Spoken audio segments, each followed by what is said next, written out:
Richard Martinez here with the Rebuild You Show, where we are highlighting people who are serious about growing their lives, about all the most important areas of their lives, them winning and doing it with integrity. Really excited about today's episode because we have a man who has been rebuilding. This is the Rebuild Show, right? And he's been rebuilding every area of his life, and you're gonna see the work that he's been putting into it. I'm talking about his health, his business, his family, his marriage with his kids. He's gonna get very vulnerable, very personal, and this is gonna be a very powerful episode. Check it out.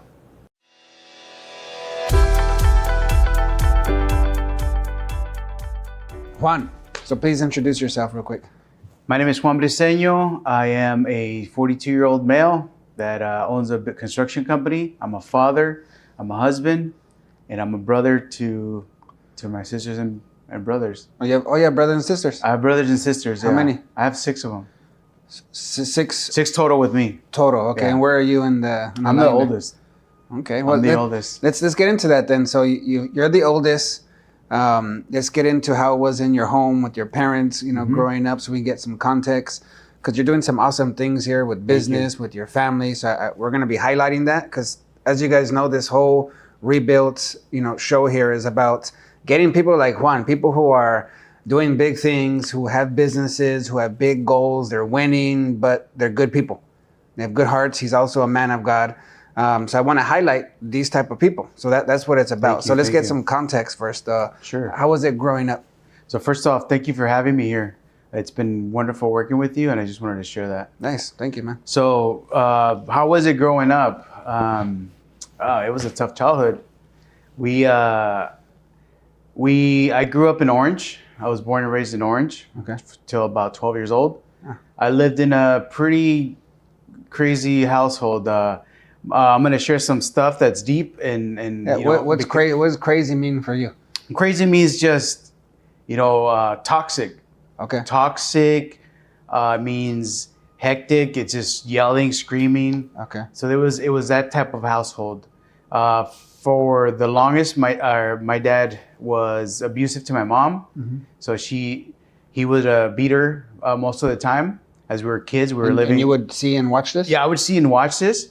So it really affected me to the point where it made me like shut down from the world as a kid. It was horrifying because I couldn't help my mom because of my dad. And as how old were you when I was when it started or when you started to remember? I was about anywhere from 3 and it lasted up to like 7. So it was a big time span. Okay. About 3 to 4 years. And you remember when you were 3 years old and this was already happening? Yeah. Oh wow. Yeah. So like what would happen? Like your dad, your mom they're both aggressive or why would they fight? Mostly my dad. I mean, my dad was he's a great man, but he just had bad actions. He grew up in the same type of childhood that he saw that as normal. Yeah. So he transferred it over to his relationship. He was on drugs. He used to do coke, drink a lot. He would do a crystal meth. So that's where it gets serious right there. I mean, I think for the most part, crystal meth, because you start to imagine things that your wife's doing. Yep. And you start to get paranoid, jealous and paranoid, suspicious. Yeah. So it just came. My dad would come home from a late night of just partying, and would just react on my mother. So it was tough, and not only that, but between brothers, we all shared a household with. They had 5 brothers because they were all male living in the same household. So we shared a bedroom, and most of the brothers shared the same thing, and it was just constant drama between them, fighting and arguing and fist fights. So who had the 5 brothers? Your dad? Yeah, my dad. Okay, and you guys all lived in the same home, Right. And you as a family lived in one room. Correct. Got it. So that way everybody can picture this. Right. And right now it's just you 3. What's the time between you and the next sibling? It's 2 years old. So it's my sister 2 years, and then my other sister 2. 2 and then 2. Okay. And then it drops down to like. So you're 3 right now, and your mom's pregnant or just had one of your sisters? Actually, let me correct that because we already had my 2 sisters, so it was probably around 7 or 8. Okay. So I'll correct that. So now it's them 2, your parents, it's you and two sisters in one room. Correct. That way we can kind of get a picture. And of Right. course, you're put into the same room all the time, Yeah. and you start to get on each other's nerves, right? Right. But it was more than that. So there was drinking, there was some drugs involved. Just with your dad, Right. he would come home and they would fight in front of all of Yeah, you guys. Everybody. Well, it was mostly my dad would be the abusive one, right? Because my mom was just like there, and I mean she would try to defend herself, but for the most part, he was the aggressive one. My mom is from Mexico, Guadalajara, so she's really old fashioned Uh-huh. because her dad was like that too. So she was surrounded by that Yeah. and thought that was natural. Yep. And it was a couple of times where we had to leave, and I felt at peace being away from that, not being around my dad, because it was just there was always a big And where toxic would you scene. guys go when you would leave? We would just find friends. My mom would find friends that she would stay at, and we would just go there and just hang out until my dad was like realizing like he did something wrong, and then he would come for us, and then it was the same thing over for a couple times. And actually, it was one last time that I remember where he actually was like, you know what, I'm messing up. He just gave up all the drugs and Oh wow. not necessarily the alcohol, but the drugs was what was causing him to act So like that. these type of toxic scenarios, it would be like on a daily basis, on weekends. No, How? it would be, yeah. I mean, for the most part, if I remember correctly, it would be like through the weekends. So It was just it how was just- the lifestyle. it was just a normal thing for him. Okay. And so he would get home, get triggered, beat her up, and you would be watching. What would you do? I mean, I would, as any kid could do, is just yell and scream to try to get him off of her. But I was really defenseless because I couldn't take on a bigger man than me. And so then now, was there any point where you like tried or would jump on him, or Yeah, would you yeah, just I mean, kind of we get would- scared and freeze? No, we would try to defend my mom. I would try to jump on him and try to do something about it. And But your I just- sisters too. Yeah, for my sisters they were obviously scared Smaller. and yelling. So it's like I tried to protect them as well as my mom. So But you guys he never hit you guys. It was only no, focused on for your the mom. most part it was for her. I think one time he did hit us, but it wasn't as normal to hit us to be physical against us. Okay. Do you remember that day where he like finally was like, "Man, I gotta do something here"? Did he have a conversation with you? What happened? No, he just again we left, and we were there for like a month at a friend's house that my mom had. Actually, it's my sister's godparents. So we went there, and I would say it was like a month span. He came over and was like, you know what, I'm ready to just do better myself, for your family, better the situation. And He told this to you guys, yeah, he told it to my mom. to your mom. I mean, yeah, it was years ago. So at the same time, I'm trying to remember, but it was kind of like a blur because I had a falling accident myself that it kind of triggered to lose a little bit of memory. Okay. But it was around a month when that happened, and he came over and said, he gave his sorries, and my mom was like, forgive him. I was kind of upset because I didn't. Here we go He would again. do that again and Yeah. constantly. It was like a repeated pattern. So finally, she's. And this was the longest time you were. Yeah, that was this was the longest time. So that woke him up, and for you guys, you're like, oh, finally we're away. We're not going back anymore. Yeah, that's when we found peace. We found peace when we were gone. So Wow. Okay. So then now you go back. we go back. And now how was that? Were you like, oh man, I want to go He back? was actually serious about it. He made a change. He was starting to look for his own place at that time. Yeah, Praise God. He found a home out in Norco. So we left. This was like in the 92, 93 area or time frame. Yeah. So we left, and we had a first house. So it was exciting for us. So we knew that he was, starting to make a change. That's a big change right there. Yeah. Yeah. So now instead of living in one of the rooms with 5 or 4 of his brothers and their families too. Yeah, their families, everybody. Okay. So now you moved out. Right. You have your own home. Now what's the relationship now like with your parents, with you? It was better. I mean, he realized what he did. It was better, but that person, that the abusive person, would come out once in a while, right? So I think that was just deep rooted in him. That when my mom was triggered, because as a woman that gets beaten or abused, they always tend to hold on to things. So when there's a fight, you know, there's some type of action that triggers the person, Yep. which was my dad. And then again, he would act in ways that he would act before, but yet the drugs weren't in place. So he had a little bit more self-control. Yeah, he had a little bit of self-control, but his actions would still be similar to, not as intense as before, but they would still be there. Okay. And did that all go away, or he just got a little bit better and you guys just made it work? It got better. I mean, my dad was he's a natural angry person. Everything triggers him, real short-fused. And he would act in those manners when he would get to a certain frustration with my mom. And not only my mom, but with other people too. Like, he was really short-fused. He was always physical. His dad was like that? His dad was like that. And do you know if his dad was like that? I'm pretty... you know what? It's. I hear stories. I knew my great-grandparents, but I hear stories that they weren't like that. Okay. Actually, my grandma was. My grandma was mean.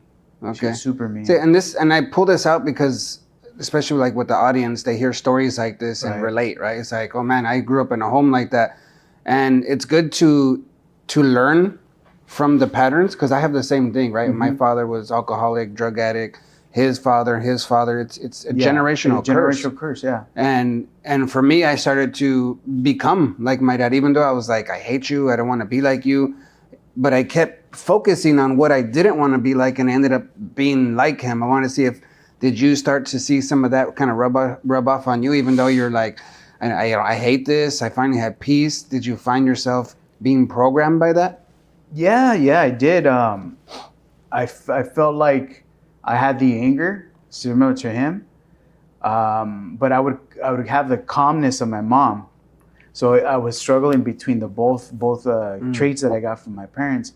I wasn't physical with my wife or with my girlfriends, but I would lash out verbally. But I was verbally abusive in that manner. Okay. But I was never physically. So I did find myself being similar to him, because it's like, you know, you're doing this, but you have 3 fingers pointed back at you. Yeah.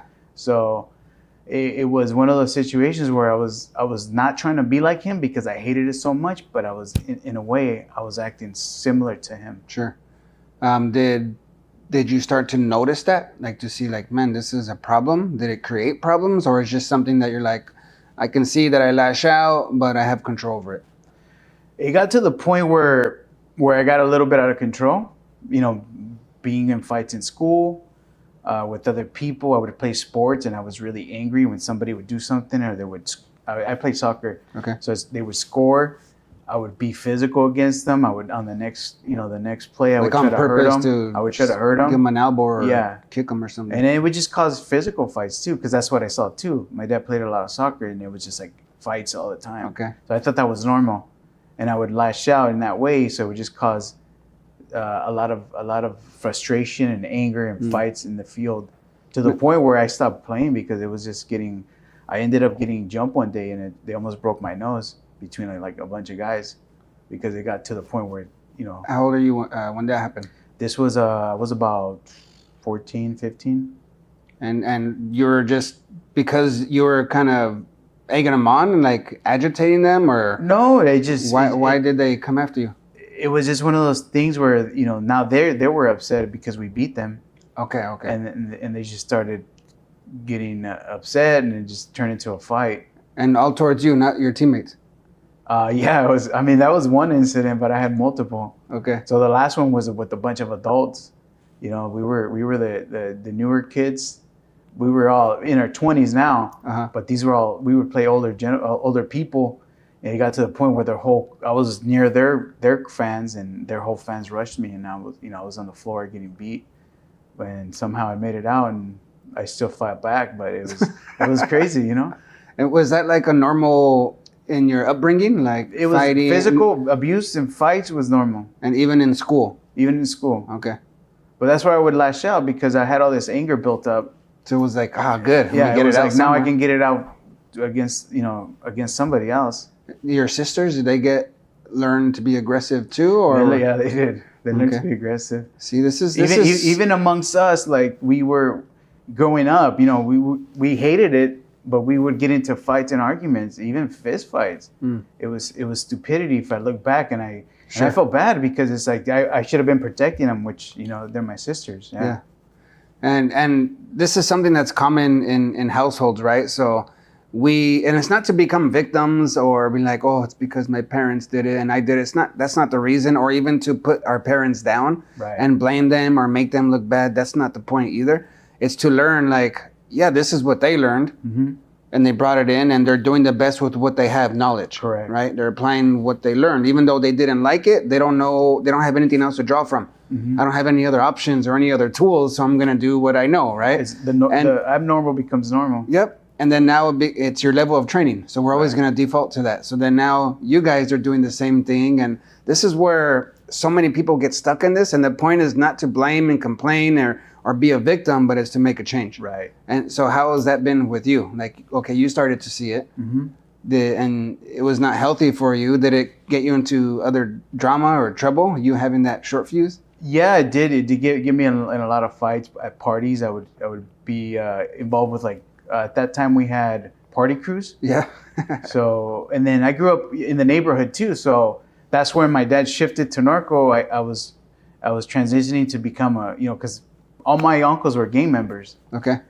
and that's the style that I looked up to. I looked up to them. They're like, wow, I want to be a gang member one day, and they all drove like lowriders and stuff. So that's what I wanted to be because I looked up to them.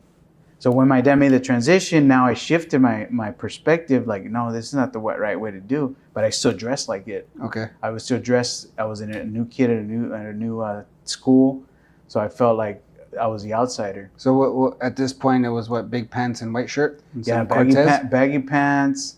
I never really wore Cortez, but it was the Nikes. So everything was creased up, and yeah, Okay. that's the kind What of. size were your pants? They were huge. Like 40 something, even though you were like 30? Yeah, exactly. I remember that, and you had to kind of like walk. Yeah, walk like you this were so you stiff, you don't have to like a drag block. all your pants. like a Lego. So, okay, so now you see this happening. What got your attention to be like, what the hell am I doing? Like this is not the best. Like what was it that got your attention? Where I really changed was that I met my girlfriend, and like I was always overweight a little bit. When I met her, like I started to change everything. Like, man, like I was starting to get really interested in girls. Falling in love, and it's like, all right. Yeah, I started really getting into girls, and I'm like, man, I can't look like this if I'm trying to attract something. So I started dressing different. I started going on a diet. I did the wrong diet. How old are you now at this point? I was like junior high, so I think I was 15? 15, 16? Yeah, 15. Yeah. Yeah, because usually around 15, 16, you go into ninth grade. Right. Yep. Yeah. So that's what I was at that age, and people girls started paying attention to me, so I felt good. So I ended up being with my wife. Now we actually met in junior high. Elementary. The last year of elementary. Wow. So sixth grade. Right. You met your current wife, and Correct. you've been together since. The first years it was off and on, and then after not even high school sweethearts, it's elementary sweethearts. Yeah, pretty much. So how many years is that now? It's been about 30, because we just had our 20th. That's crazy. 20th year anniversary. That's cool, man. Congratulations. Thank So you. how did you meet her? How did you meet your wife? In a classroom.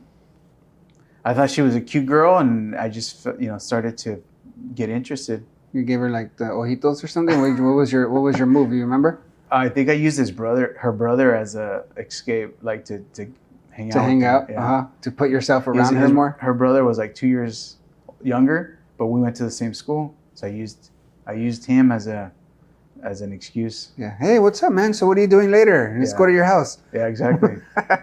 So then, do you remember how you started to approach her, and was it pretty simple, or because you didn't have any training on how to approach girls, right? Like, or did you? No, I didn't. I was scared. I was a scared little kid, So I didn't know how to approach her, and I think we just started, dating. So we ended up being together and off and on, and that's what really changed my perspective of how I wanted to be in life and what I wanted to accomplish. So she was like a tool that was used to, okay, I need to be better. But what were you basing better off of? Like, okay, what I need to eat better because I'm overweight. Mm-hmm. But did you have any examples of who you wanted to be like or what you wanted to be? No, I didn't. I just knew that I was overweight and I needed to make a change to better myself, to have people, that girls like me. So before there was just no purpose. Now there is a purpose Yeah. because there's this girl involved. Right. Okay. So when did you guys start getting like serious? It was in high school. So through junior high, we went on off and on, and it was high school, the high school that we really started getting involved seriously. And during that time frame, I think it was sophomore year, she ended up getting pregnant. Sophomore year. Yeah, sophomore year, she ended up getting pregnant, and I was still a teenager. I was scared. Yeah. I was like, I don't think it's. Just gonna be honest, brutally honest. Like, I'm scared. I don't even know if I want to have this kid. Yeah. Like, those thoughts came to me Of course. because I didn't know what to do. So we ended What up. was she like? What was she saying? She's again, her parents are old fashioned, so they're like, we don't believe in such thing. So you just gotta suck it up. And my dad, he's always been an angry person, but he's always been a hardworking person, and I think that, for sure that applied to me because I'm a hardworking person. Yep. I go and just get it done. So my dad told me, like, dude, you gotta suck it up and just work hard and get this situation under control and Take responsibility. and be there for the kid. So Wow. That's a life changer right there. it is. So you're 16, 17? I was 16, 15 when she got pregnant, 16 when he was born. Okay, and she's the same age. Yeah, she's a few months older, Okay. but yeah, we're the same age. Okay, so now she's pregnant. She's pregnant. Okay, and you both said, okay, we're gonna do this. Yeah. And tell me how that was as she starts to show and you're like, shit, I'm a dad. Like, did you start working? Did you start to think about where are we gonna live? Are we gonna live together? What was that like? So yeah, I mean, it was a total mind shift for me, a total life changing for me. I started to work at I believe I started at Rally's. I don't know if they still have it, the burger place. Okay, Yeah, I started working at Rally's as a cook, and then from Rally's I moved to Jack in the Box. So I started working at Jack in the Box, and then the school had this program where it was called Work Experience. I think they still have it. Yeah, I remember that. So they gave me a job. I joined the program. They gave me a job as a warehouse helper. So I would leave about midday, go to the warehouse job, and then after that go to the Jack in the Box. So I had 2 jobs, and I'd go to school. So one of them you weren't getting paid; you were just getting I was. experience. Oh, the school one Yeah, they I were was paying you. getting paid, yeah. Oh, okay, that's cool. I was getting paid at like whatever the minimum was. Yeah. So you had 2 jobs. 2 jobs, going to school, and then just really it just changed my life. It changed my life knowing that I was going to be a father. Was gone at this point? No, I still played soccer with the school. Okay. I played soccer with the school, high school. Wow. Okay. Now that's how she's pregnant, right? Yeah. Were you involved, like, with her going to appointments? Oh things yeah, like that? yeah. Okay. So now she has the baby. What was that like? I mean, it just changed my life completely because, I was a kid myself, and now I'm raising a little boy, and it was life changing. Do you remember Yeah, the first time you held him? yeah, What was that like? that's good. When I first seen my kids, well, before I was freaking scared. Mm-hmm. Like I was gonna mess them up because I didn't have my father and my parents have a good example. So I was like, Right. man, I'm gonna mess them up. And then I thought I was having 1. Mm-hmm. Then I found out I was having 2. Wow. So then I got really scared. I was like, man, I'm gonna mess these kids up. And I'm gonna ask you if this happened to you, but when my kids were born, something changed Mm-hmm. in me to where I knew exactly how to be a father all of a sudden. Like I knew what to do. Like even though I didn't know what to do before, like I just got this peace over me, and then I started to understand what cry meant what, because not all the cries are the same. They're Right. communicating different things. I started to. How was that for you? Yeah, I mean, it was definitely something that I think it's naturally built in, but it takes a situation like being a father to actually expose it, right? But even then, it's still a learning experience because nobody gave us a book. I mean, you saw the role models that I explained earlier. That was our role models as a parent, as a dad. But nobody handed us a book say, "Hey, this is how to be a perfect dad." So I was there as what I was shown to be a father was to be a provider. To be a provider, to be there for the family and just work hard and make sure that they had a roof over their heads and food on the table. Okay, so now you're holding your son. Now you have purpose, Right. right? It's like, man, I'm a freaking father. And did it change how you viewed? What's your wife's name? Yvette. Yvette. Did it change how you viewed her once your son came? Yeah. I saw her. I mean, she's a great mother. So I saw her as this person caring for this child, and she was doing it great. And at times I left all the responsibility to her. I'll be brutally honest. Mm-hmm. Like I left all the responsibility to her. What does that mean? Like you weren't there, didn't pay attention, or No. I mean, I was just busy working, Okay. trying to make sure that they had everything they needed, and she was left with the duties of a mother. And that's hard work. Yeah.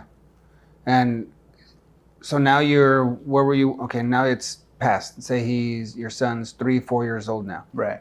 Where are you at now? How is your life? 3 to 4 years old. That would make me what, 18? Yeah. Or Wow, 18, yeah. 19? Yeah. So I actually ended up moving out of my house and got an apartment. So I graduated high school, Okay. which for me, that was, I believe, the first one out of my whole family that was graduated, out of like the relatives, because everybody was a dropout. And you had a reason to Yeah. drop out now, Yeah, I had a reason. and you stuck with it. I stuck with it. I had 2 jobs. I played sports. So I was really driven. And I had this baby that I had to look after, so I had to make sure that I was providing. So Where were you working at this time? when I was 19, I was still at the Jack in the Box. Okay. And then my dad was always been in construction. He slowly got me into the trade. Well, even before, during summer, I would go and help him. Okay. But before I was a dad. But when I graduated, like that's when he really made me go into the trade. So now you graduated, so you went like all in full time working Yeah. with your dad's company. What is his company? He used to he's a block mason, concrete mason. So that's what he would do, is just do residential work, Okay. do commercial work. And what were your hours? So now you're working full time with your dad. Your son's 3-4 years old. You're 18, 19. You just got your apartment Right. you guys are married? No, not Not married. yet. Okay, so you're not married yet. Living together. Where are you working right now, and how many hours? I mean, I'm working 40 plus hours. We would go just anywhere, Orange County, All LA over. County, wherever the work was, we would go. Okay. So now you would get home, and now you have, a kid and a wife. Right. How would you, or did you integrate yourself in there? Did you know how to be a family? How to, what was that like? Yeah, no, I was always there for him. I was there, as a parent for what I thought was a dad, was, being there, spending time with them, playing Yeah. with them. So I would interact with them. But was I the best husband or the best boyfriend? Maybe not. But again, it just goes back to what we were taught. But I was there most of the time. I was there. Now, for the people that might be in that situation right now, what would you have done differently? And it's not to be like, oh, you messed things up. That's not the point. But it's like, now looking back at it now, I wish I would have did this. Right. What would it be? I mean, if I can go back, I would definitely be older. Be older, obviously, because of the wisdom. Yeah. And you're more stable. At my young age, I didn't have no stability. So I was going back to surety, right? I didn't know what I was gonna expect. Uh-huh. and whether I would have a job and would I be able to provide. So if I would be able to go back, I would make sure that I had everything at least aligned and planned better. So to be older, to have that plan. Okay, now what about for the people who are already in it? They already have this, young kid, and they're working hard, they're grinding, and they were taught like us, like you will go and work. Right. But we didn't know how to connect and love. I mean, it was just go freaking work hard and provide. Right. Right. So what would you have done differently in that area in getting home to your wife and kid? What would you have done differently to create a stronger connection with them? So I'm going to be talking from my experience. When I was going through that whole phase, I would still, I was a teenager still. So I would find time to spend time with my friends and go out and hang out with them. And I was broken. I was still broken. Yeah. And through this whole phase, I was still broken. I started not to be faithful. Okay. I was unfaithful. So with that transition, I was being unfaithful because I was broken. I was trying to find healing.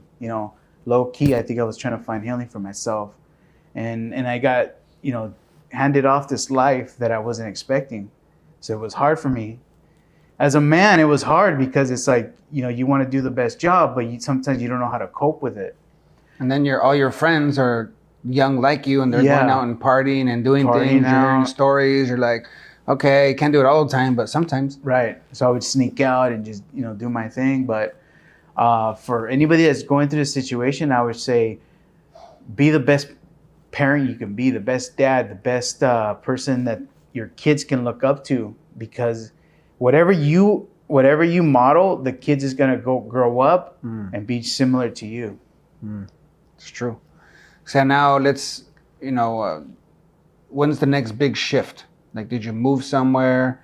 Another baby? What was another big shift? The next shift was, so at that point, I was already thinking that I wanted to buy a house because I was renting. Okay. And, you would hear all the time, buy a house is the best investment. You're like, okay, that's my next step. Yeah, so we ended up moving back to my parents, lived there for a little bit, saved up some money. And at that time, they were giving you houses if you had a heartbeat. So I ended up buying our first house at 21 years old. So we moved to the high desert. We bought a house with it had 10 acres. It was in the middle of nowhere, but I was a homeowner. I was happy. And that's where, I started really focusing on the family and just working hard, even harder. Because now that kind of separated you from friends? Because now I was MIA from friends. I was in the middle of nowhere and I just was grinding. Which was a good thing for you because it got you more focused. It was a good thing for me. And now you're working full time with your dad. And how's that going? No, I left working with him because we bumped heads a lot. So I ended up working for another company, and then I wanted to be a architect and a draftsman. So I went to school for that.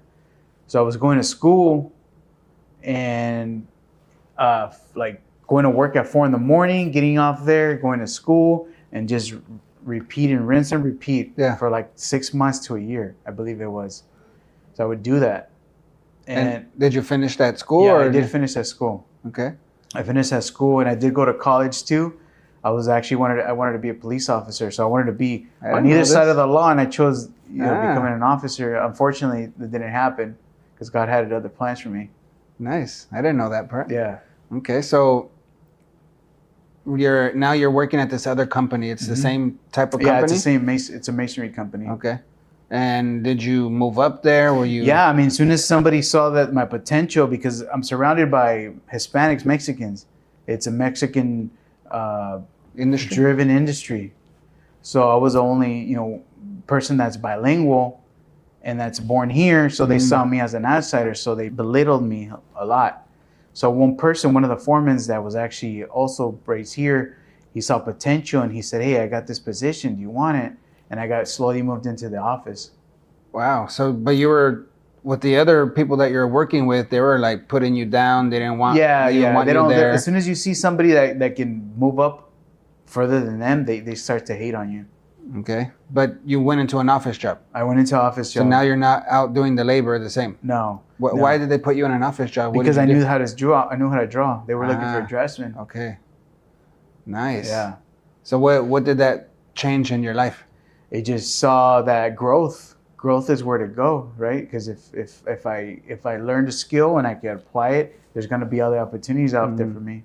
There you go. That's a big one right there. So I hope you guys are writing that one down. Like Yeah. to these certain skill sets really bring a lot more value, to you. And like I was thinking, there's some people who, yeah, you can work like at a fast food place, Right. great.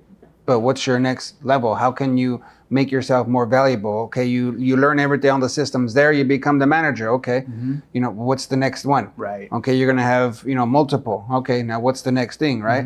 So sometimes it's learning a trade or going and paying to get certified or licensed or something. It's an investment Right. because now it's making you worth more valuable. So you go to another place and they're like, you have this value. I need that. I need you. Yeah, and exactly. this starts to get you promoted. So keep building your skill sets, right? Like keep building. What are building. some important skill sets that you believe are important to build? Like especially at this time right now that you're learning. Right. What were those skill sets that were helping you to grow besides the drawing? So the skills was that I was bilingual, obviously. That helped me out a lot. Having a background in construction also helped me with the drawing, because now I knew the work and I knew the issues that would apply if I didn't draw it properly. True. So that when that skill came about, I looked at another opportunity where I can actually become an estimator. I can actually be a project manager for this other division. For the same The same company, company. though? Okay. They had multiple divisions, so I started doing the estimating and project managing, and then I would also draw. So I was doing multiple tasks for them. So they saw me as an More asset. valuable. Yeah, more valuable. So then I started to, a little light bulb went out. Like, man, if I could do all this for this guy, I could do this on my own. So I went out and I learned a skill, because I hear the term self-made, but there's really somebody that came alongside of me that showed me these skills. I guess no one is really fully self-made. Nobody's because really it's- self-made. Everybody, either a mentor or somebody. starting they with looked up to. God and then your parents. Right. So yeah, there's a lot of things that have influences, good and bad. Exactly. So I started to, this light bulb went out, and I decided I was 24, 25 to start looking to get my license, my contractor's license. So I did. I went out, did all the paperwork, took all the tests, and I passed the license, which was the first one was. How long did that one take for you to do that? masonry. It took about 6 months, a 6-month transition. So you're learning, you're studying, you're still working. You still have your girlfriend at this time, right. And At this your time, son. we have three kids now. 3 kids now. Yeah. Okay. No, 2. Sorry, 2. So now you have more life going Yeah. on, right? And your More of a girlfriend, still purpose. your girlfriend at this point, is taking care of them, and you have the mindset, okay, I'm going to keep providing, but you're growing. You're not staying Right. stuck, so that's a good thing. So now you're going to get in your estimating license, The contractor license. Okay, so that took 6 months. Now you have it. Now what? Yeah, now it's like, okay, cool. So I made this a goal and I accomplished it. So then I'm going to get another license. So I went out and grabbed my concrete license. So I had 2 licenses at 25, and I gave my notice to this company and said, look, I just got my license. I think I'm going to conquer the world, and I'm going to go out there and see what happens. So I did go out and start working. But then the whole 2008 crash. So you started your own company? Yeah, I started my own company. So you said thank you. It was independent sole proprietor. And just by yourself, By and then you had myself. started to subcontract? I had a couple people that I was paying as employees. Okay. Yeah. And so what was that time, like that time frame of you starting? What happened? It was stressful. Just 'Cause learning. this is where a lot of people can get insight, because a lot of people, that you guys are working, I call them like the artist, where they're Yeah. doing the thing and they get good at it. But they don't see the whole picture of what business is. Yeah. They see not even the whole picture of their department. They just see the whole picture of what they're doing, right? Right. And a lot of times the employees will feel like, well, I feel like I'm doing all the work and they're getting all the money, and they don't understand the big picture. But now when we go and start a business, it's like, oh shit, this is serious. Like Yeah. there's a lot of different things that I didn't know about. Right. What were some of those revelations that you got of like, oh, I didn't know this? Yeah, I learned a lot. I mean, there was times where people wouldn't pay us, So I would still have to make payroll. So I would have to find money. I would be the last one to get paid because I would pay all my guys. I would pay all my materials because if we didn't have materials, we wouldn't be able to perform the work. I had to make sure that I had gas, and at this time I'm living in the high desert. That drive to LA is just killing me. Sure. So Like an hour and a half? 2 hours? Yeah, I mean, before it was an hour and a half. Now with traffic, it's probably double that. Yeah. So I was making that transition. I was getting work, but I was still that timid kid that that shut down. So I was really, when I would go sell my work, I had that blockage, that fear that they were going to reject me. So I wasn't as powerful I should have been, or as aggressive, if I could say it, to be able to sell my that jobs. confidence of who you are, what you can do. You would go and just kind of, you would ask, you were going. Yeah. That's not easy to do already. Yeah. But you were putting yourself out there. I was out of my comfort zone when I would go out and do it, and then we would get work. And in some situations where the money came in slow, so I was the last one to get paid, but I had to do everything else. So there was a lot to it. Of not just knowing the skill and then just going out there and performing. There's a whole lot of moving parts that take What would effect. be the top 3 things that you had no clue about that were really important that you're like, oh shit, I better learn this quick? Yeah, I mean, it was taxes, which the payroll taxes, your state taxes, the workers' comp. I mean, that's stuff that's for an hourly rate. If I would make my hourly rate, I didn't know what the employer would be paying, but all those are all unforeseen expenses. Like we don't see those expenses when it come out of when we make our paycheck. Yep. It's until you really get to that side, you start to notice, like, man, this is a lot of money to just own a business. Yeah. And how about your time? Because a lot of times people get into business of like, I want more time. I want to be have more freedom. Did you get that? No. I mean, I that was one of the reasons too. Is like, oh, I'm gonna get all this money. I'm gonna have all this time. I'm gonna live this luxury lifestyle. But and it wasn't the case. I would work more hours than at my normal job. I would get paid less if I broke it down by hourly. Yeah. And I spent less time with my family, with my kids, because I was always running around. So all the things that I desired, I was not even fulfilling. And this is very common. It is common, a lot of people, they jump in, you want more freedom. You want to make more money, you want to be your own boss, and then you jump in and you realize that it's not that easy. It's a lot of responsibility, it's a lot of money, it's a lot of time, it's a lot of effort on top of what you already had with your family. Right. So now you have less time with your family. Is it creating any issues there, or they're doing well and they're just doing what they know they need to do? It always created issues. It always created issues with my wife. You're not here. You're not spending time. At this time, I started drinking. So I started coping with her nagging at me to be able to cope it with something else. So I started drinking a lot. And at home or out, or both? Both. Okay. Both. I would go out, and I would be home drinking, and again, no self-healing during this whole time when I had my son to where I'm at now as a business owner. I had no self-healing. Yeah. So I was still the broken person. But you were busier with healthier things. Yeah. And you had some purpose, but you still had that brokenness, so it would come out. Correct. And I was always trying to fill that void, and I was looking in the wrong spots for that. And again, I go back to the unfaithfulness, because that's where I would cope myself. And I did a lot of bad. I was a broken person, but I was trying to create this lifestyle where being a provider, being a business owner, being being a good father, which is all the things that you want to be in life, right? Sure. So, did you feel like were you conscious of what you were doing, or were you just like, that's okay? It was normal to me. I'm going to keep partying. It's not a big deal. I'm still providing. They have everything that they need. Will you kind of justify that, like, for yourself? And if you did, what did you do? And then when did that change? Yeah, I would justify that, because I would say, you know what, I'm doing my job. The least I could do is just drink and party. Like, why is she always complaining? So So I thought that was okay, right? So I kept doing my thing, partying, and it was so 2008 happened, and I lost everything. Well, not necessarily everything because I still had my life. So I lost my business. Uh-huh. I lost my house. I was to the point where I was going to lose my marriage. So I came into like a deep hole. Why?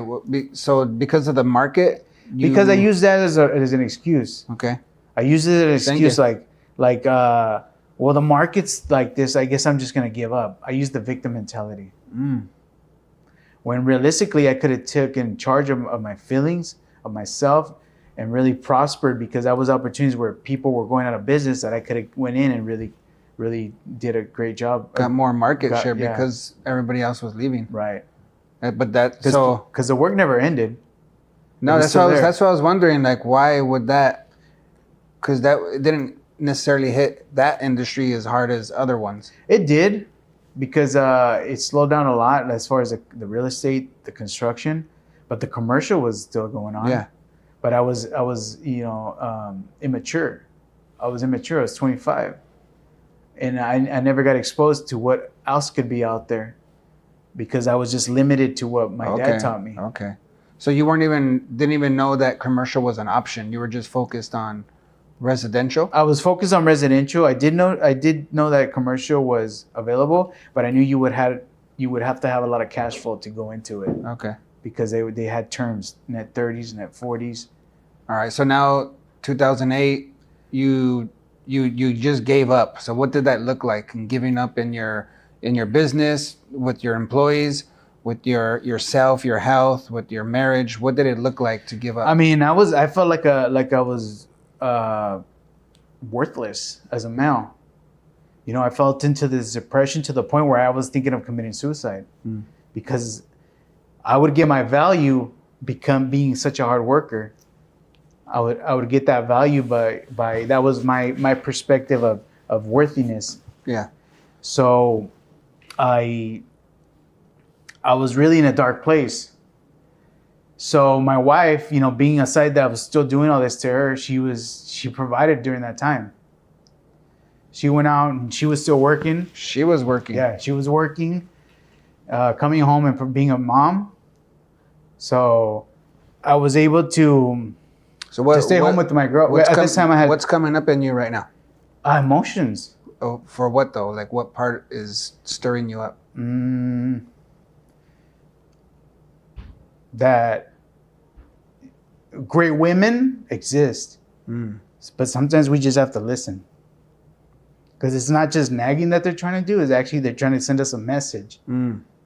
So that's powerful, very powerful, because I didn't want to just rush through that, because you wouldn't have said what you just said. Yeah.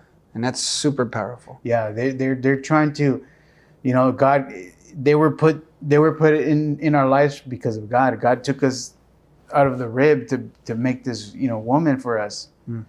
And you were seeing her commenting as complaining, and then you would take offense by it, and then it would just trigger those other things from your past of like, well, then I'm not doing good enough here. I'm getting rejected. And then a way to cope with it is anger or drinking, or so is that what you started to do? Correct. Or because she would nag, well, I'm gonna go somewhere else where they don't nag, where they glorify me, where they actually accept me. So that's how I started coping. And then during this time, like I said, she was working. We had lost our house. We went back. I think we went back to an apartment. We went to an apartment, and then I was like, you know what? I need to get out of this hole because it's not doing me any good. So I actually went and applied for a company that we used to do. How long was that gap right there where you weren't working and she was working? It was at that time we had our third child, which was the youngest. It was about a good 6 months to a year. And what were you doing during that time? I mean, I was working, but not like I should have. I was still, finding things to do, side work, side hustle. So who was taking care of your kids when your wife was working? We would alternate. Actually, my parents, they lived next door. They ended up buying a house next door. Oh, so my mom was there. Was always helpful. been there. Yeah. That's very helpful. Okay. So now keep going with the story of how this goes then. So we ended up getting an apartment, and I got a job, and then I started traveling, and I was gone for weeks at a time, and that just got even more out of control. So out of control meaning like drinking, drinking, partying, going out, because I wasn't coming home. We would stay out in hotels and just party and drink. No drugs. I was never into drugs because I saw what it could do to you, as a kid. So I always avoided drugs. But the drinking, the partying, clubbing, I used to do all that when I was gone. And it came to a point where I was like, man, this ain't for me no more. Like, God was trying to tell me something. I would sit in hotels and I would see the Bible. They keep a Bible in the drawer. And sometimes I would see it on the coffee table or the nightstand, and it just like man, what is this all about? Like, I grew up Catholic, but I would just go to church just to go to church. Yeah. But I was never like really fully. It's just religious. What you do. It's tradition. But I had faith, but I wasn't applying it. So I started just opening up the book, and I was like in the hotels as I'm traveling. I lost. You're partying, you're doing, but you're feeling like what am I doing? Is this it? There's something else, and then God started to touch your heart, and now you start seeing the Bible here as you're traveling. So you're still doing those things, but now you're seeking. Yeah, there was a tug of war, like there was a conflict that was going on in my soul. Over your soul, yeah. Yeah. So I started reading it, and then just at that time, my wife was done with me. She's like, dude, I'm done. Like, she found out too many things. And I was like, man, like, what's going on? Like, I need to stop this. So at that time, she was gonna leave me. But then I was like, man, I need to make a change. Yeah, you have 3 kids right there. Yeah, I have 3 kids, and I need to make a change. So that's when I started looking like, God was putting these messages in my path. So we were at that time, we were living in Norco in a rental house. So we moved from the apartment to the rental house. And then just missionaries started coming to my house out of the blue. So really? Like, wow, this is God really trying to tell me something. Like literally knocking on your door to witness to you. Yeah, to witness to me, and I would let them in. They were I think Mormon. And Jehovah's Witness. Yeah, not mostly Jehovah's Witness, but they were Mormons. They would come over, and then just one day, our friend was at our house that day, and we told her like she saw us talking to them or me talking to them. She's like, don't even talk to them. They're like Mormon. They're weird. Come to our church. Okay. So we're like, all right, cool. At that time, we were having issues with my wife. She ended up staying because I told her that I was gonna change. Yeah, and she started to see these things. So she was like, yeah, she started to see these things, and yeah, we went to the church, man, and it was just the pastor like he read your mail and he knew exactly what to say. He was just like talking directly to me, and I was like, wow. Like that day, I was like, I'm gonna change my life. That day, God touched you. What were you thinking? What were you feeling? And where were you? Like take me there. I want to, because this is a huge pivotal thing in your life, and I think this is important even for people to learn from. Because I'm a man of God too, so I want to give God glory as well. What did he do here? He touched me. He said, I've been waiting for you. Did you hear that? You felt it? Mm-hmm. Like, what did it, you heard audible? Like, when you say he touched you, what does that mean? Like, did you actually feel his hand or what? Yeah, his hand was on me, and, that day they gave an altar calling, and I went up, and I'm like, I'm here. Praise God, man. Thank you, God. Yeah. From there, what happened? Like, so you're there you're giving your life to God. You're like, okay, I don't know what this all looks like, but I'm here, and I know that I need to make some change. So I'm willing. I give myself over. Help me. Yeah. So, and again, this is why I'm emotional, because I think from just giving myself out there to God, it's like he just brought up all this emotion. So I gave my life that day. I got baptized shortly after, and I was like, you know what? I'm gonna stop doing everything I was doing, and the enemy tempted me. I was still traveling, but the enemy would tempt me, and I would be like, no, I can't do that. Can't do that no more. You know, I let the messages. I would just reminisce on the messages. At that time, I was attending they would call them life groups, like Bible studies. I was like, who am I to do this outside of the church and then come to the church and be a big hypocrite, praising God? Yet I'm doing this outside. So I said, no, I can't do this. I'm stopping it. So it just changed my life right there. You just stopped with all those things because now you gave in your heart, you got baptized. You're like, okay, I'm just going to go all in. Yeah. I went all in. Even with temptations, still traveling, all the same surroundings, same people, same patterns, right? And you had to be convicted enough to be like, no. Yeah. No. Did your friends at that point, coworkers, start to like, call you names or bully or? No, at this time I was another project manager for this company that, you know, did telecom, and I was mostly on my own, but I would still travel, and it was just strange situations. I mean, literally, like, they were just so much temptation. It was too easy. Before you would go have to look for it and want it, and then all of a sudden you don't want it, and then all of a sudden like all the girls are coming to you, hey, what's up? Drugs or drinking, everything is just all of a sudden just at your feet. Right, exactly, and that was just I knew it was a devil. I was a devil. So yeah, I mean, I resisted and I just kept going. I kept going to the Bible studies. I kept learning. I was on fire for God. At this time, I was still working for this other company, and I wanted to. It was in my heart to restart my business again, because it's like I left on bad terms, and I want to be able to demonstrate to myself that I could do this again. Nice, and you have God with you now, so it's a different thing. Yeah, I had a powerful person with me, so you decided to start your business again? Or yeah, what did you do? So I ended up, you know, again, just really changing my life. I wasn't drinking as much. I would still have a drink here and there, but I wasn't drinking as much, and I was just really focused on the family, on getting to the point where I was at one point, which is buying a house, having my business, and just being a good person, good father, trying to recoup that brokenness that I left my kids with because of all the stuff they saw.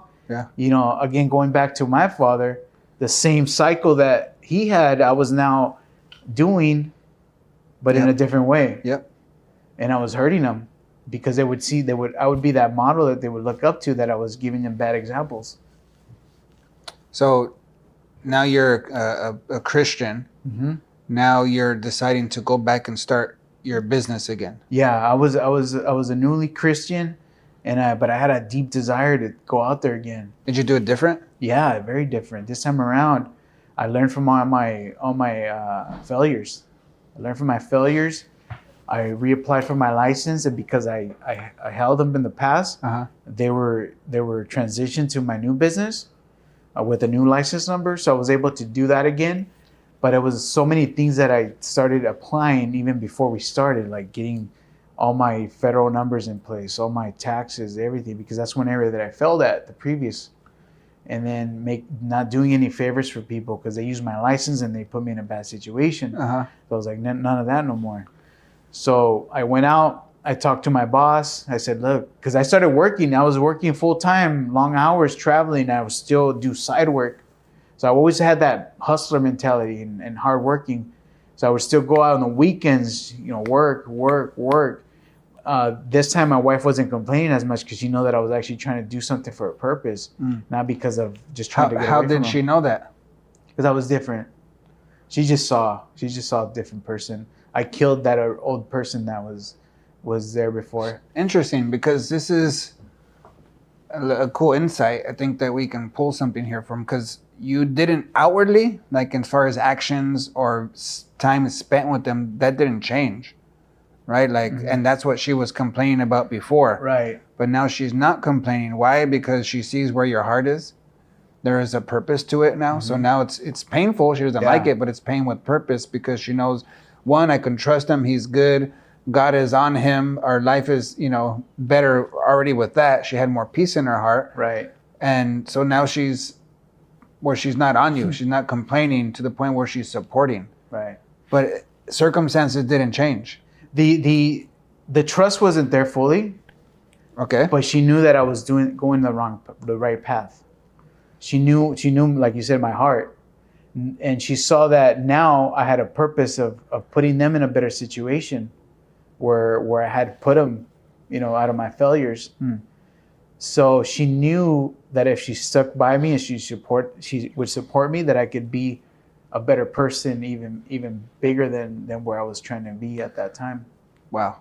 That's very powerful. So now you go and you start it then. Yeah, I went to my boss and I told him, look, I'm working with you a lot full time, and my side work's starting to pick up to the point where I could self-perform and self-maintain if I go out and do it.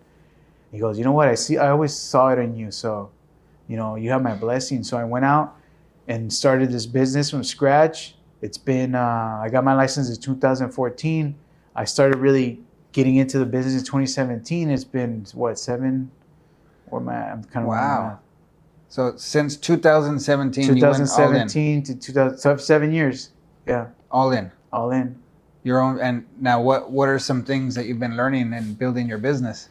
So we can now give some takeaways for, because you've lasted. Yeah. And you're growing. Most businesses will fail, in the first year, 5 years, and then 10 years. The next one, we're like, I don't know, it's like 70% or something like that.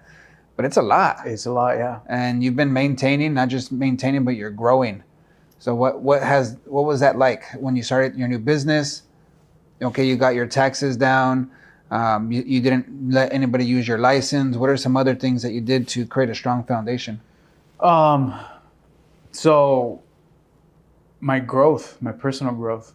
So it started with me becoming a Christian, surrounding myself with better qualified people, going to networking, going to self-development programs.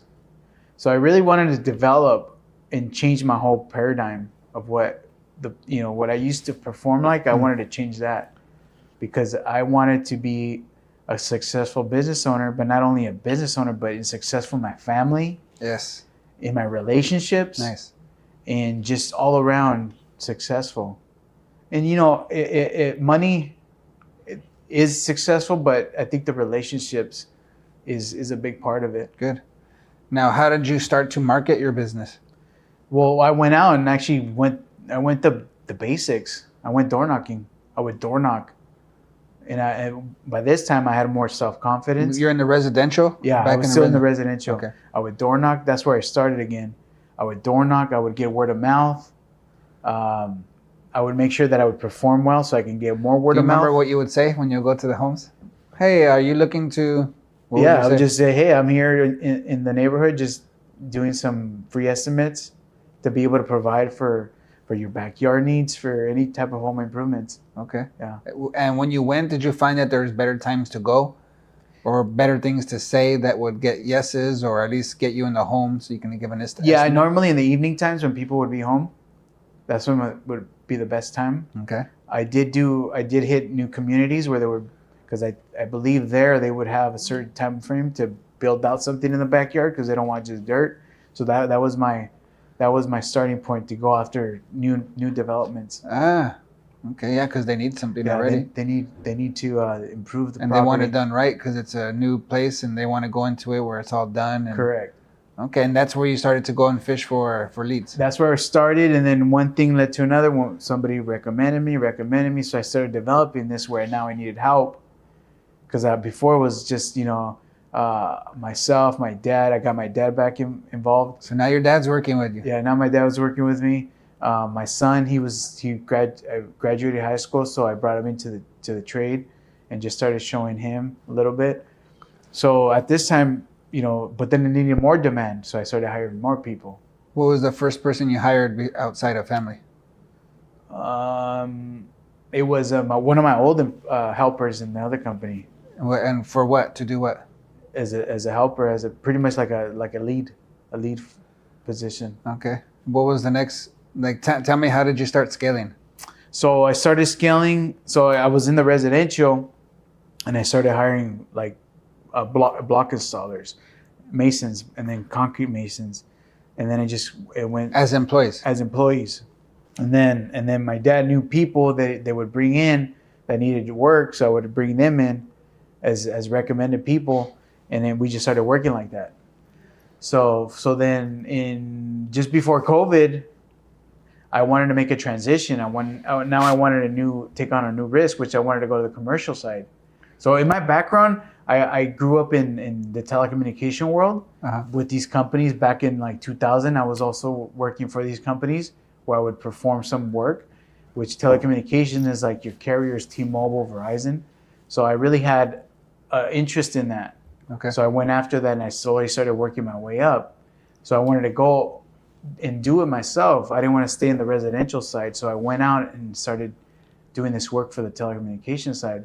And So you had your business going over here in residential, and you started to just go out by yourself to kind of not create a new business, but a new division Yeah. by yourself. by myself. And just the contacts that I had made, I left good impressions on other people that knew me from other companies. I was like, hey, you're working here. This is where I'm at. Can we do something together? And they would give me opportunities. So I just started snowballing like that. Nice. And yeah, you get, the cash flow is slower, but the pay is way higher. Okay. Now, when you started to build that division, what was that like? Did you hire new people there already, Yeah. or did you start to combine them, or you treat them separately? No, I actually hired more people that from these other masons that would recommend their friends that were good. I would hire them to do big projects. And then it just slowly started getting into, I'm going to buy a truck so they can drive it. And then that brought into another truck. I started to buy equipment because I wasn't going to do digging by hand. I wanted to get equipment. What kind of equipment? We have skid steers, mini X's, mini excavators. We have trailers. We have just specialty equipment. Okay. Yeah. So now you start investing in your business more with tools that will make jobs faster. Correct. And won't burn your people out because Right. it's hard labor. Yeah, it's hard. I mean, machine can do the job of an excavator can do the job of 3 people. It's quicker, way quicker. Yep. So I was renting before, but then I made an investment where every money that I was making, I was reinvesting it in the company. Or to a point where I don't have to rent anymore because now I have it and I can still charge the same amount. So now that was 4 years ago, 5 years ago? 7. That was Oh, 7 no, years sorry. ago? 2019, yeah. And you were into it a couple years already, Right. right? And last time when something changed in the industry, you're like, I don't want to do this anymore.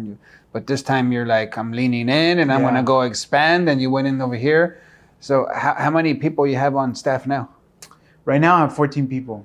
14 people. Yeah, with the field and the staff at the office. Now, talking to people who want to start a business, who are just starting, what would be those like top things to put in like you did for your business that really helped you? Whether it's with getting clients, with marketing, or building your team, or leading them, managing them, or sales process, any kind of systems. What would be? Just give me some good knowledge of how you did it so that other people can learn. Yeah, so I mean, one thing that I wish I did better was to plan better, to have a good business plan. But then, where the area that I see people get stuck is they build too much of a perfect plan, and now they're paralyzed by this perfect plan. So the planning is everything kind of just flowed for me. I should have planned it better, write it down, like you said. You got to write things down and execute. I wish I would have done that a little bit better, but I would say one system that I did for me was actually start to create my better estimating system that I did better, a little bit better. Having Excel spreadsheets and having a system in place to be able to give these bids out quicker, and then applying networking for construction, for lead generating apps, and enrolling and paying the cost, because when you pay, you get better returns with these better leads. True. And then start making phone calls, get get into it, like, you know, have a conversation. And you were the one making the phone calls? Yeah, I was making the phone calls. I was making phone calls. I was making relationship with these other contractors. And slowly but surely, you know, they started to trust me and they started to give me one job. And then that one job led to another. And then soon enough, we have multiple jobs with this company. And I just started to, you know, repeat it with other companies. How about with managing your people? Managing my people, I started to hire, so in the telecom side, which is the lines and antennas, I hired my brother-in-law, which I taught him I wouldn't say taught him everything, but I showed him a lot. And he's again, the values are similar to mine. Okay. And the characteristics. So he's taking that and managing that division. I'm managing the civil side. But then I'm at the point now where I'm going to start replacing myself and then just really overlooking the business. That's a big shift that's coming Yeah. then. What are some other big things that you're looking into doing with your business? One thing that you're helping me with is actually creating a team of estimators. And what would that do for your business? It would open up more opportunity because now I have more business in the pipeline versus, I mean, there's still business out there, but I would have more. And actually, I can actually duplicate myself by hiring other teams to come in and me acting like the GC, like the general contractor, and subbing this work out after everybody's vetted to make sure that they're going to perform well. Now, so you're expanding, you're growing. What about with your family now? Because now you're a man of God, you changed habits. Like, what are some things that you started implementing that's different to better your relationship with your wife, your kids? Yeah, so I mean, for them I started really looking into like therapy, marriage therapy. Good. So we started applying that in our relationship. Nice. Because we always need a neutral person. And you looked for it, or did she look for it, or did she tell you, hey, we need this? We've been talking about it for a long time. And it so happened that I just told her one day, like, we just got to do this because we need guidance, you know, how to better our relationship. Yeah. So she went out and she found this person. And yeah, I mean, it helped us a lot.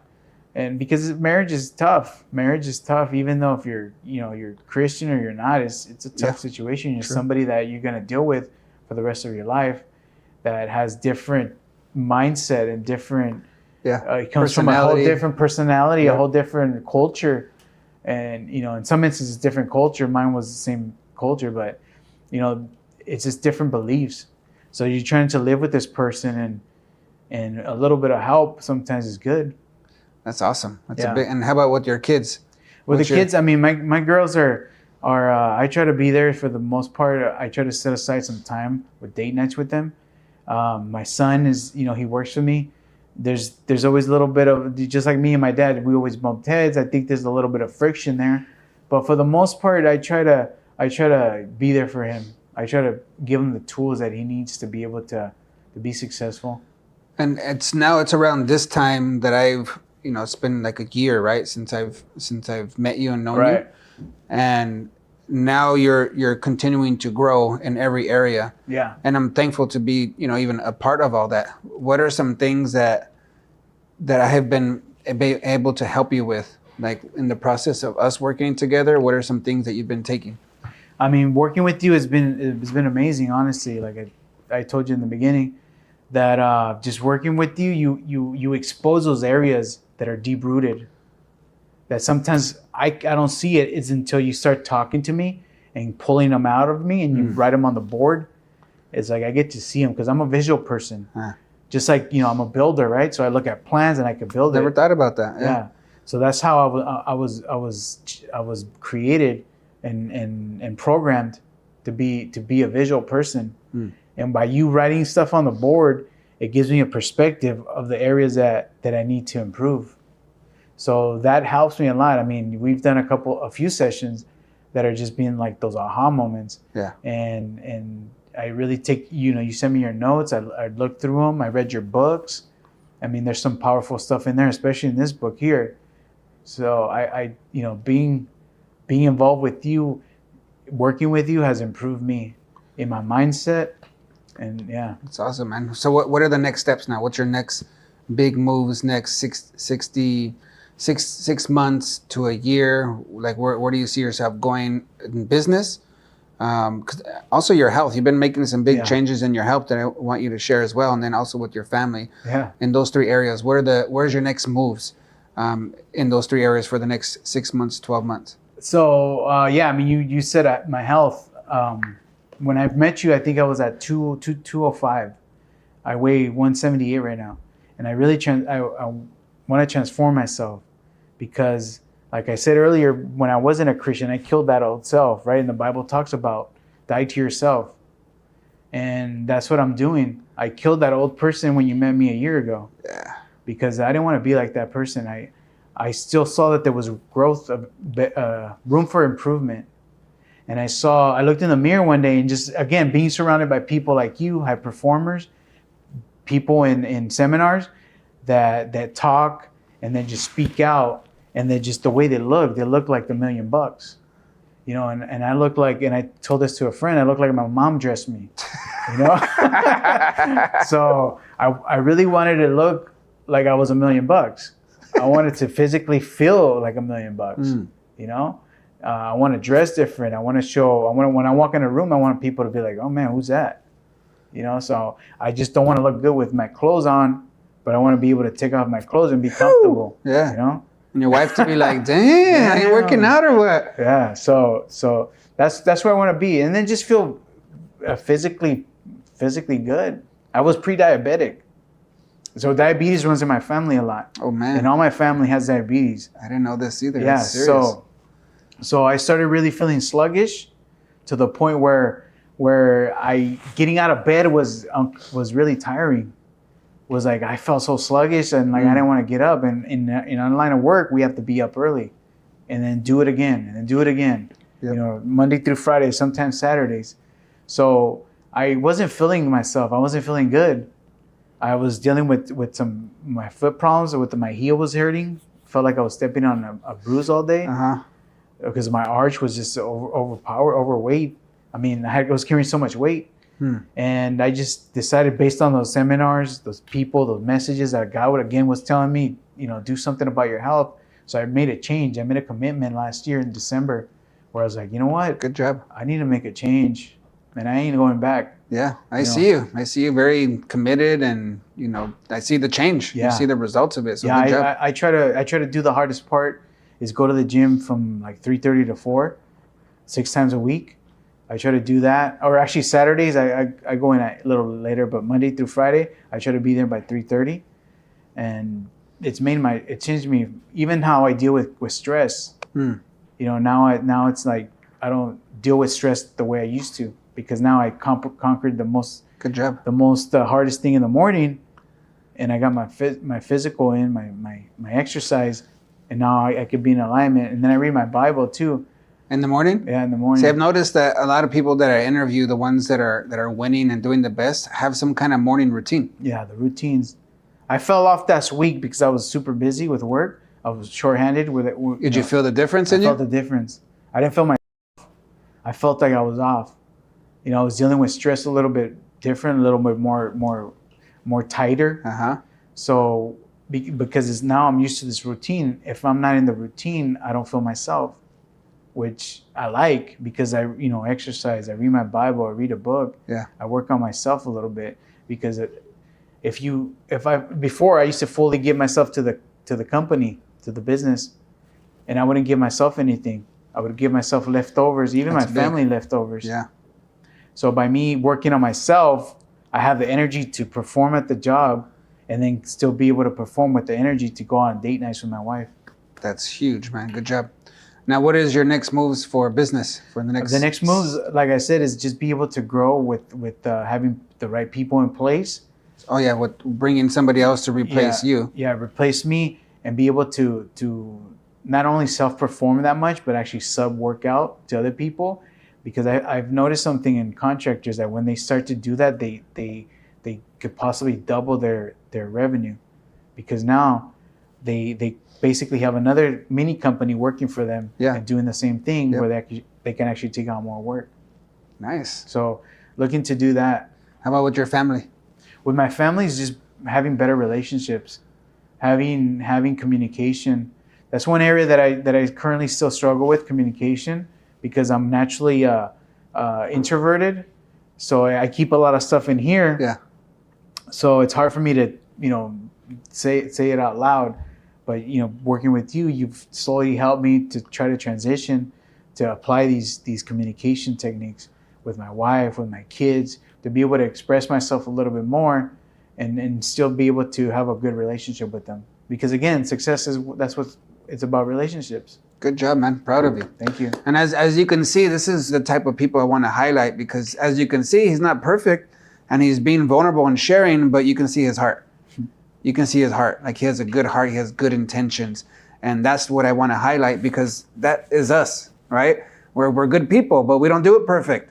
Right. We mess things up, and that's okay. It doesn't mean that you're a failure, you're broken. It's normal to struggle, but you have to be brutally honest with yourself, make the change, take responsibility, right? Learn how to listen to our wives. That was a big one. Instead of, it's not just nagging, it's giving news. It's sharing, like there's something there. And instead of just focusing on the attitude or the word that was said, like what is her heart saying? Right. Because out of the mouth, the heart speaks. And we get caught up in all the words sometimes, and we get offended, and talk to me like that, right? And it triggers us. Tone. Yeah. So this is the kind of people I like to highlight here. You can see that he's growing. He's winning in business, winning in his health, winning in relationships. It's freaking awesome, man. So I'm proud of you, man. Good job. Good job. I mean, just another thing that I would like to share is, life doesn't get easy when you give your life over to Christ. It gets harder. But you have the tools now to be able to deal with those situations. Currently I'm dealing with my brother. He was an addict too for about 4 years, 25-year-old too. And we made a commitment to help him out. Wow. And he's been in rehab for this is the second time, but he's been in rehab for a year, almost going into a year, almost like 8 months. Oh, wow. So he's going to be there for a year.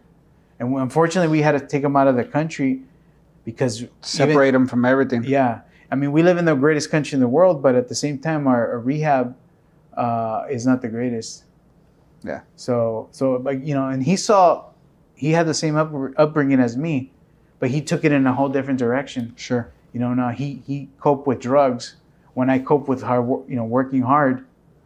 So that's the difference right now. Yeah. So there's people out there that go through the situations. It's just how you're going to cope and how you're going to be honest with yourself and how you're going to make a change.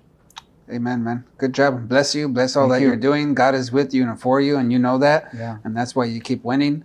And I'll continue to work with you and enjoy it, man. I like working with people like you. Thank you. I like working with you. Because you get it done. You get it done, you're open, and you're a good man.